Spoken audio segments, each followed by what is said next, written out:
place that I go to, it's about an hour away from my house. And they're closed and I have to reschedule. I don't want to cry anymore. I'm tired of hurting. But this has affected so much of my mental health.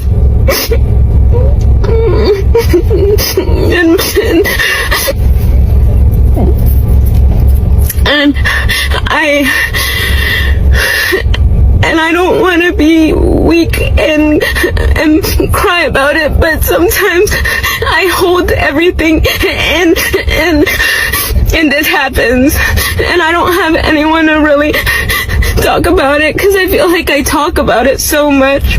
Do you guys remember this lady?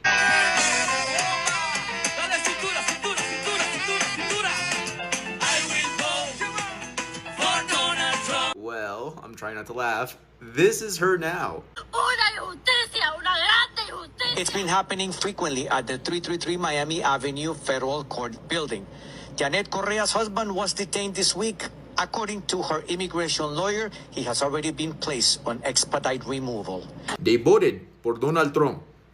Donald Trump deport. You heard that right, guys. Janet Correa, the famous Trump singing lady, has had her husband detained by ICE. And not only that, but he got put on expedited removal. They want him out of the US. They don't want him. But of course, we've been telling them this all along. They don't want you, bro. Also, do you remember the time I went viral because I told people to call ICE on Latinos for Trump and the family members of Latinos for Trump? It looks like it's happening, and I couldn't be happier. You reap what you sow, and I stand by what I say. But anyways, play silly games, get silly prizes. Let me know what you guys think. Seen some video this weekend of Latinos who voted for Trump crying because now their abuelas and their tios are getting deported. Right. I'm having a very hard time mustering up any sympathy for those people. Yeah.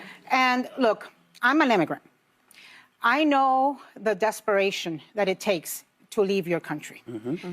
Amongst immigrants in particular, there is no doubt that we want anybody who had the opportunity to come to this great country and committed a crime, we want them punished, we want them deported to the fullest extent of the law. But a lot of good, hardworking people who are in our schools, who are our colleagues, who own houses and businesses here, who are the parents of U.S. citizen children, are getting caught up in this. Hello guys, welcome back to my YouTube channel, and if you are new here, kindly consider subscribing. Today we need to talk about something important, something that has been filling my timeline lately. I keep seeing headlines, videos, and interviews where many Latino voices are now calling for unity with Black Americans. And honestly, I've been watching all of this closely, and I've got a lot on my mind. So before I break it all down and share my real thoughts, let's take a moment to watch these videos together and see exactly what is going on. The place that I go to, it's about an hour away from my house. And they're closed and I have to reschedule. I don't want to cry anymore. I'm tired of hurting. But this has affected so much of my mental health.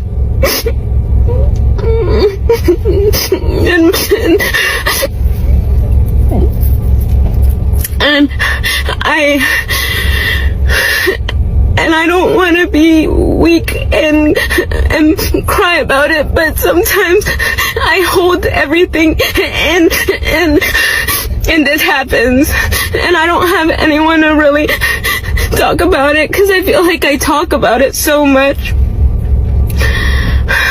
I talk about it so much to the point where I feel like I'm repeating myself.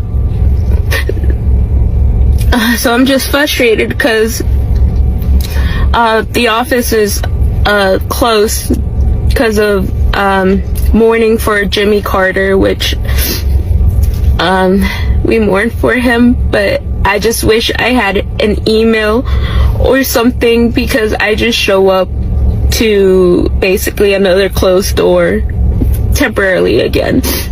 And I'm having to reschedule and figure out how I'm gonna do another half month without the security of my life right now. And then we're gonna get a snowstorm. So it's just like, when can I catch a break? And so, for any of you who have friends or family, or even coworkers who have DACA or under DACA, please check in on them, because sometimes it can be really hard and we tend to internalize a lot of our feelings. And be very supportive towards them, because they always have to do above and beyond. And we're grateful, but we always have to go above and beyond. And we're never enough for one place or another, so it feels very lonely. But yeah. This is so crazy that we voted for Trump. I know y'all remember her well. Quote unquote saying that this is not your battle. What do you mean this is not your battle? First of all, we're not asking for help. Let's get that straight. Second of all, if you want to stand for your rights, then this is your fight too. We are sick and tired that people are attacking each other, and y'all want to make yourself really known. This is the problem now. Whenever Mexican and Latinos get together, we know how to come together and fight. But what do? Y'all go against each other. This is the same person who didn't come together with her own undocumented grandparents and voted to have ICE deport them.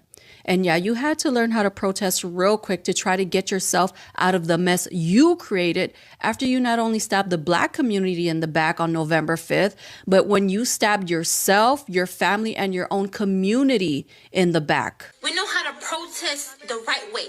Here comes the anti-Black, white-pleasing rhetoric. We don't break into stores. We don't do all this, this demolish stuff. We don't do none of that. First of all, yes, y'all do, because we're watching it in LA right now. Secondly, by any means necessary, telling us to protest the right way is gaslighting by the ruling class. It's a racist talking point mostly weaponized against Black people.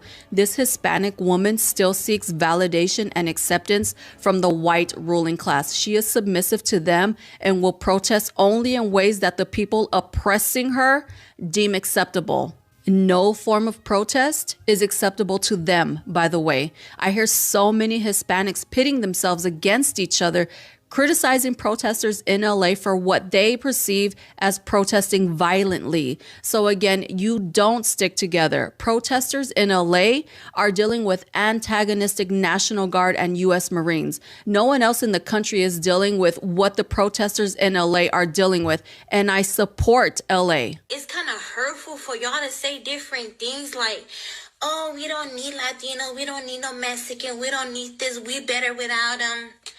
Fine.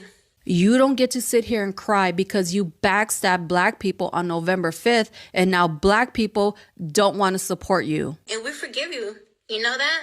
Because that's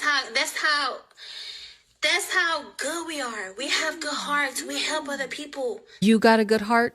Is that why you voted to send ICE after your own grandparents and your neighbors? Is that your version of helping? But for y'all to sit there and say, take your asses back to where y'all came from. If some Black people are saying that, those are words, because on November 5th, Black people voted to keep you and your community safe. Did you vote to keep your own community safe? No, you didn't. You voted for ICE to attack your community and come pick up your own grandparents to send them back. Hispanics like you damage unity between brown and Black people. There is no accountability for the destruction you did to yourself and your own people. There is no accountability for your anti-Blackness, which has contributed to all of us as a people and as a country now losing our rights and our democracy. And you have the audacity to be mad that Black people do not want to stand with you, especially when there are some of you out there protesting using the N-word. I put my dick on your plate, nigga. Fuck your family, fuck your kids, nigga. That nigga right there. Do you go to Kava? His fucking mom. Yeah, you do, nigga. Stop paying. How can you lack so much compassion? What if your mom, your dad, was immediately just taken from you as a white person, as a Black person, as anyone? How can you just accept that? This is not, fuck, bro. This is so unreal, and how can people just lack compassion? How? Why can't you just imagine yourself just waking up one day with your family not there anymore?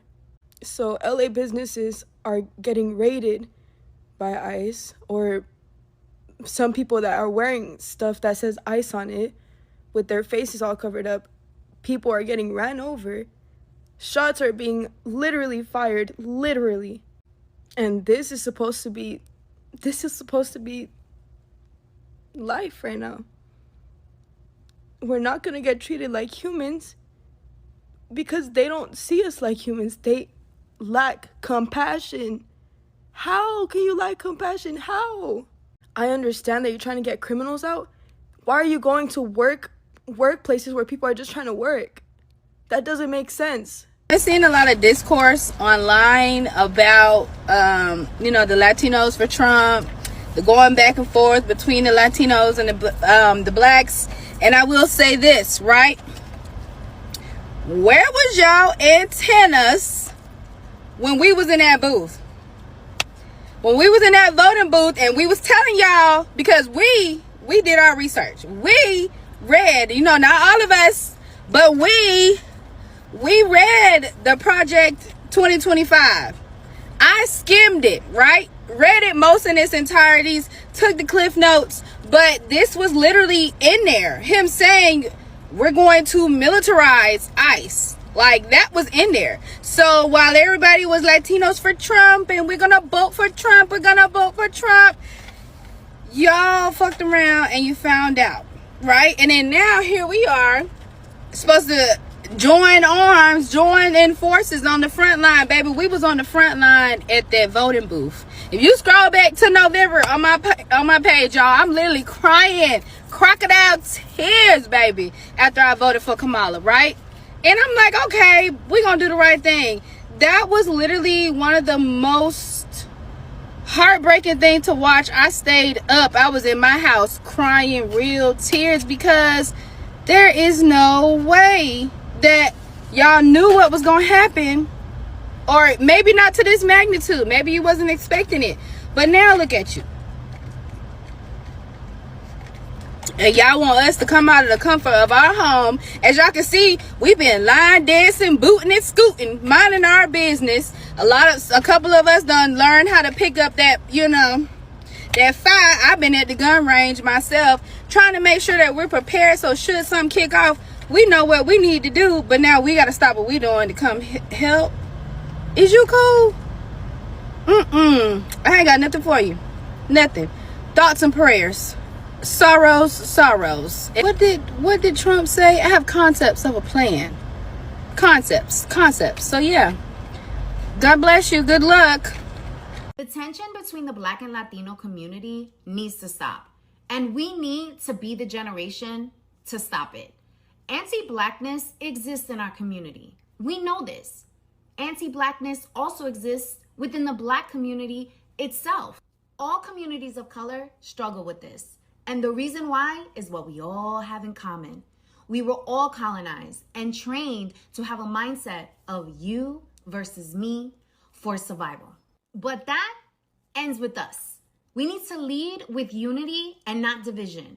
We have to be the change we want to see. We have to stop pointing the finger in both communities and make the decision that we are going to choose to be united versus divided. I'm not going to pretend like I have all the answers, but here are examples of how you can show up differently and be the change you want to see. Number 1, share stories of solidarity. Share stories of love. Share stories of when you have experienced the Black or Latino community showing up in your spaces. We need to shift the narrative. Number 2, if your reality is division between the Black and Latino community and your goal is unity, then it is up to you to seek out examples of when the Latino and Black communities show up for one another, where they show love, where there is actual solidarity, because guess what? It exists. And if you need a place to start with me. I am happy to be a part of your network of Latinos who have nothing but love for our Black sisters and brothers. Number 3, ask your neighbors how you can be helpful. You need to lead with your heart in this moment. That is the only way that we are going to experience an actual shift. We have to show up as human beings. We have to show up vulnerable. We have to show up as the change that we want to see. Lastly, ask others to join you.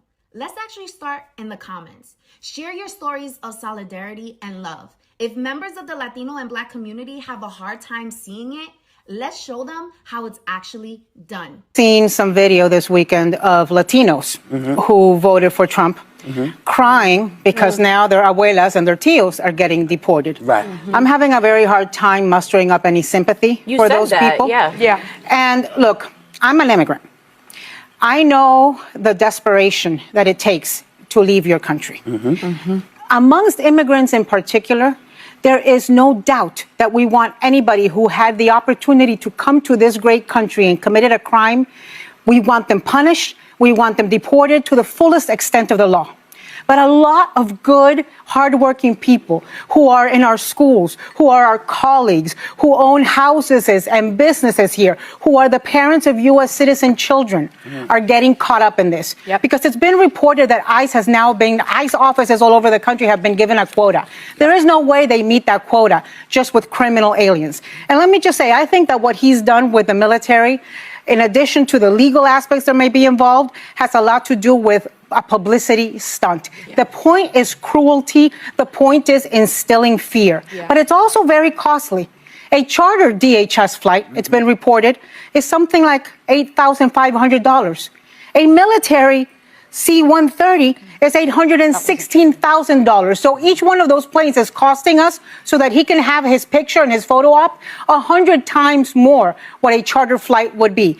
And I have been saying for 2 months that people need to get prepared, because he said this was coming and he's living up to that. Bravo, bravo. That's what they look at Black people as, the help. Not as allyship, just disposable help. Someone that they could put in front of them as a shield. And that's why a lot of these white Cubans left Cuba. It's not necessarily because of politics or ideology. It's because of racial equality. Before the Cuban Revolution, they used to discriminate against Black Cubans. It was legal.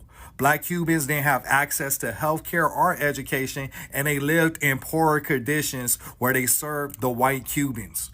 After the Cuban Revolution, all that changed. They start promoting racial equality. Black Cubans start having access to healthcare, access to education. And a lot of white Cubans, that made them feel uncomfortable. They were used to the old Cuba, where they had an upper advantage on the Black Cubans. They're not going to bring this information up freely. That's why when she says save us, servitude, you're nothing but the help, disposable help. Make my white Cuban life a little bit easier and comfortable, since our white savior, Trump, is deporting us. It's a call to my Latin American community to support the African American community. For generations, secret agendas external to our communities have kept us apart. Now is the time to come together. Let's stand with our African Americans brothers and sisters in their demand for justice, human rights, and protection against hate crimes. If we unite our strength in numbers, together we can stop the effects of discrimination. Let's vote together. This is the time for us to make them feel that we are with them in their pain and grief. For over 400 years, Black people have fought, bled, and marched to make America honor its own promise of freedom and justice. We didn't just fight for ourselves, we fought for everyone pushed aside. But while we were in the streets, risking everything, too many were told, blend in, be anything but Blacks, and some took that deal. Now the same system folks try to fit into is turning its back, closing its doors, showing its teeth, and suddenly the cry for unity is loud again.